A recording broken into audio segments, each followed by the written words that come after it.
ಮಂಡ್ಯ ಮೈತ್ರಿ ಅಭ್ಯರ್ಥಿ Kumaraswamy full alert ಆಗಿದ್ದಾರೆ. ಮಂಡ್ಯ ಲೋಕಸಭಾ ಕ್ಷೇತ್ರದ ಬಿಜೆಪಿ ಜೆಡಿಎಸ್ ಮೈತ್ರಿ ಅಭ್ಯರ್ಥಿ ಎಚ್.ಡಿ. ಕುಮಾರಸ್ವಾಮಿ ಅವರು ಫುಲ್ ಅಲರ್ಟ್. ಗೆಲುವನ್ನ ತಮ್ಮದಾಗಿಸಿಕೊಳ್ಳೋದಕ್ಕೆ ಕಾಂಗ್ರೆಸ್ ವಿರುದ್ಧ ಎಚ್.ಡಿ.ಕೆ ಅವರಿಂದ ಸ್ಟ್ರಾಟಜಿ. ಕಾಂಗ್ರೆಸ್ ವಿರುದ್ಧ ರಿವರ್ಸ್ ಆಪರೇಷನ್ಗೆ ಜೆಡಿಎಸ್ ಪ್ಲಾನ್ ಮಾಡಿಕೊಳ್ತಿದೆ. ಕಾಂಗ್ರೆಸ್ ಮುಖಂಡ ಅಮರಾವತಿ ಚಂದ್ರಶೇಖರ್ ಅವರ ಆಪರೇಷನ್ ಅಂದ್ರೆ ಅವರನ್ನ ತಮ್ಮತ್ತ ಸೆಳೆಯೋದಕ್ಕೆ ಇಲ್ಲಿ ಪ್ಲಾನ್.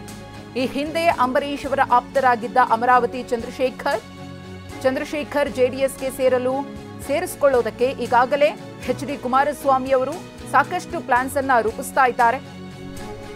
ಅಮರಾವತಿ ಚಂದ್ರಶೇಖರ್ ಅವರನ್ನ ಜೆಡಿಎಸ್ನತ್ತ ಕರೆತಂದ್ರೆ ಮತ್ತಷ್ಟು ಬಲ ಪಕ್ಷಕ್ಕೆ ಮಂಡ್ಯ ಲೋಕಸಭಾ ಕ್ಷೇತ್ರದಲ್ಲಿ ಬರುತ್ತೆ ಅನ್ನೋ ರಣತಂತ್ರವನ್ನ ಇಲ್ಲಿ ಕುಮಾರಸ್ವಾಮಿ ಅವರು ರೂಪಿಸ್ತಾ ಇದ್ದಾರೆ. ಅದಕ್ಕೆ ಬೇಕಾದಂತಹ ಎಲ್ಲಾ ಸಿದ್ಧತೆಗಳನ್ನ ಕೂಡ ಈಗಾಗಲೇ ಕುಮಾರಸ್ವಾಮಿ ಅವರು ಮಾಡಿಕೊಳ್ತಿದ್ದಾರೆ. ಮಂಡ್ಯ ಲೋಕಸಭಾ ಕ್ಷೇತ್ರವನ್ನ ಗೆಲ್ಲಲೇಬೇಕು ಅಂತ ಹೇಳಿ ಎಚ್.ಡಿ. ಕುಮಾರಸ್ವಾಮಿ ಅವರು ಪಣ ತೊಟ್ಟಿದ್ದು ಈಗಾಗಲೇ ಒಂದಷ್ಟು ಪ್ರಚಾರ ಕಾರ್ಯಗಳಲ್ಲೂ ತೊಡಗಿಸಿಕೊಂಡಿದ್ದಾರೆ. ಸುಮಲತಾ ಅವರನ್ನು ಕೂಡ ಬೆಂಬಲ ಕೋರಿದ್ದಾರೆ.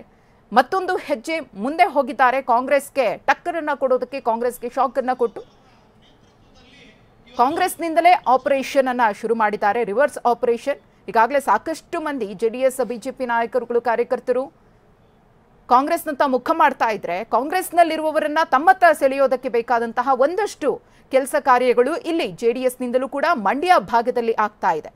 ಅಮರಾವತಿ ಚಂದ್ರಶೇಖರ್ ಅವರನ್ನ ತಮ್ಮತ್ತ ಸೆಳೆಯೋದಕ್ಕೆ ಕುಮಾರಸ್ವಾಮಿ ಅವರು ಪ್ಲಾನ್ ಮಾಡ್ಕೊಂಡಿದ್ದಾರೆ. ಈಗಾಗಲೇ ಮಂಡ್ಯದಲ್ಲಿ ಪ್ರಚಾರ ಕಾರ್ಯವನ್ನ ಶುರು ಮಾಡಿಕೊಂಡಿದ್ದಾರೆ ಸ್ಥಳೀಯ ನಾಯಕರ ಜೊತೆಗೆ.